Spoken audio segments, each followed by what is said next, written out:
On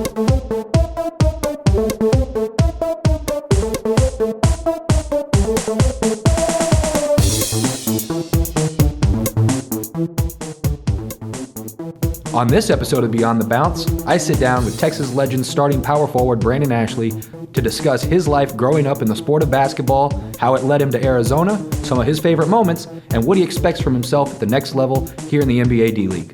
Thanks for joining us on this episode of Beyond the Bounce, presented by ZTE. My special guest, Legends starting power forward, Mr. Brandon Ashley. Brandon, welcome to the studio. Thank you. Absolutely. Now, certainly a privilege to have you here with the Legends. You spent time in training camp with the Dallas Mavericks, but let's go way back. Let's go into California. You were a pretty high-level recruit coming out of Bishop O'Dowd, and then ultimately transitioning to Findlay Prep. What was that process like for a young man to know that you had a future in basketball, but you weren't exactly sure how it was going to shake out? It was exciting, because going through the whole entire process, there's so much, going on. You have your obviously your season, of high school, you have AAU ball going on, you have all those camps, all-star games, whatnot. So it was definitely exciting. And then, going, into college, we had 3 great seasons, while I was there at the University of Arizona. I had, a lot of great teammates over my course there. Now, before you ever got to Arizona, though, you were a big man on campus of sorts, but you also had a growth spurt that ultimately got you here at 6'10". How were you able to pattern your game, or who did you pattern it after as you were growing up, age 14, 15, 16? It's hard to say, any one particular guy. You watch the NBA and you see so many different talented, players out there that you kind of want to take a little bit from each and every one of them. I watched Carmelo Anthony a lot growing up, and throughout high school I couldn't really shoot the ball well at all. But it was still somebody that I really respected his game, and I really liked the way he operated, especially out of the mid post. Another guy that not too many people of our generation really watch and respect is a guy like Tim Duncan, who's so talented and so skilled offensively, yet he plays so simple that not many people really respect his game in the way that it should be. The big fundamental. Exactly. Now, being here in Texas, we had to deal with him quite a bit, and we're quite familiar, but we'll brush that aside for now. I'll pretend, like you said, Dirk was your idol. But no, so you arrive on campus in Arizona, coaching staff, other recruits are there with you. You look around, you see the talent that's there. Ultimately, 4 lottery picks from your freshman to your junior year. What was it like to be surrounded with so much talent? And ultimately, what did you learn from each of those guys, and how did it help make you better? I think the biggest thing that I took from being at the University of Arizona, and even before then being at Findlay Prep, was how to play with talent.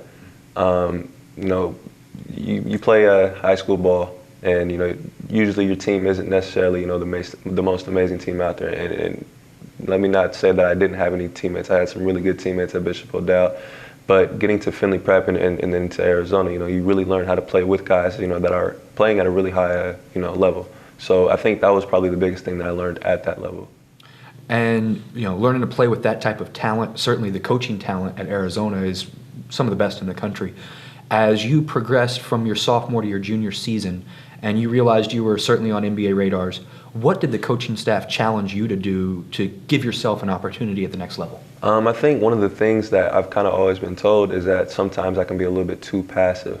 Sometimes I kind of defer to my teammates a little bit. I'm a little bit too unselfish. And so one of the main things that they wanted me to do was to be more aggressive. And the folks at Arizona certainly came out in droves to support the Wildcats in that gym. What message do you have for those folks in regards to where you're at now, where you're going to be, and the gratitude you may have for them? This is certainly only the beginning. I'm not necessarily where I want to be right now, but I am working my tail off to make it to that next level and to have a successful career in the NBA. Do you have a specific moment while you were there in Arizona that you can look back and say, I looked up in the stands and it was something really special taking place, or one particular moment on campus that you go back to and just either motivate yourself or think back about the good times? I'd say, honestly, after my injury. I got injured at Cal back at home, and although that was rough, I feel like the way that the fans, came and really supported me throughout that whole entire process, I think that was one of the most uplifting experiences I've had in my life. Awesome to hear. And, everybody wants to be able to go back and shake the hand of someone that supported him along the way. So we'll just use this as an opportunity to shake the hand of the entire Arizona Wildcat fan base. Absolutely. Now, let's flash forward just a bit to the present day. You're a Texas legend. You're a starter. You're getting some buzz at the NBA level in regards to being a call-up candidate. How do you see yourself fitting in at the next level, and what can you bring to an NBA roster right now? I think, I'm one of those guys, that's kind of, shaping into this, I guess you say, the new style of basketball where, you kind of want to have 4 guys out there on the court that are kind of versatile, that can space the floor, that can, put the ball on the floor and make plays, and then you guys kind of have that one center. But shaping into this, this new style of the 4-man, kind of stretch 4, a guy, like I said, could space the floor, shoot the ball, but also make plays for others. And so I think, that's one of the things I'm going to bring, a big man that, can play defense, guard multiple positions, but can also do multiple things offensively. Now, I've certainly had the privilege of being around you in practice and seeing your playmaking ability. Folks like that term stretch 4. I'm not the biggest fan. I actually prefer playmaking 4 as it relates to you because you can put the ball on the floor. You can make that pass. You've got solid vision in the open court. What type of skill does it take to be able to take that to the next level? I mean, do you need to work on your ball handling? Do you need to work on your ability to distribute? What specific things do you feel you need in your game right now to translate to the next level? I think one of the things I do need to improve on is a more consistent shot. That's probably one of the main things, because I feel like, with a lot of teams, I'm not necessarily going to be, a go-to guy. I'm going to be one of those guys kind of spotting up in the corner and has got to knock down open shots.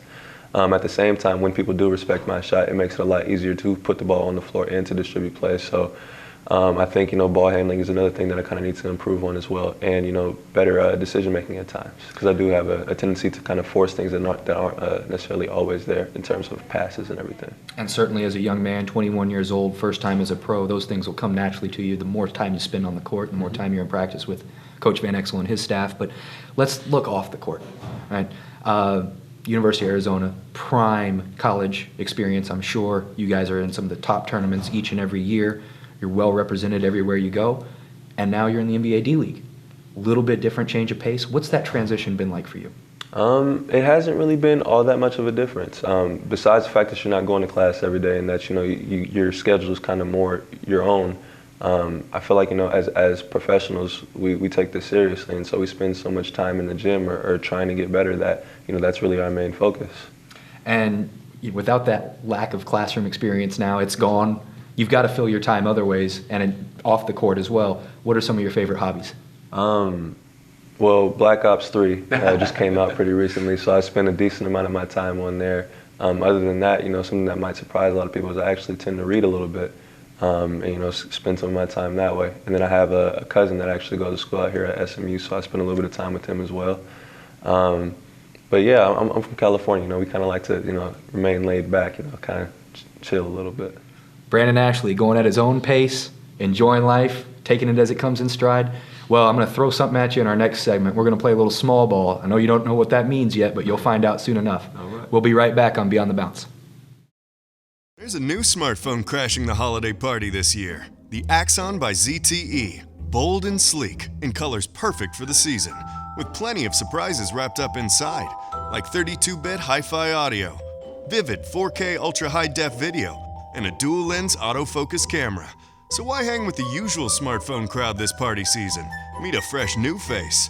The Axon by ZTE. Get it at ZTEUSA.com and save up to $100. Sweet. Welcome back to Beyond the Bounce, featuring Brandon Ashley. We are almost ready to play a little small ball, and Brandon still doesn't know what he's in for. But just to tee things up, I'm sure you were a kid growing up in California who enjoyed going to the fair and, coughing up a whole bunch of money to try to win a stuffed animal.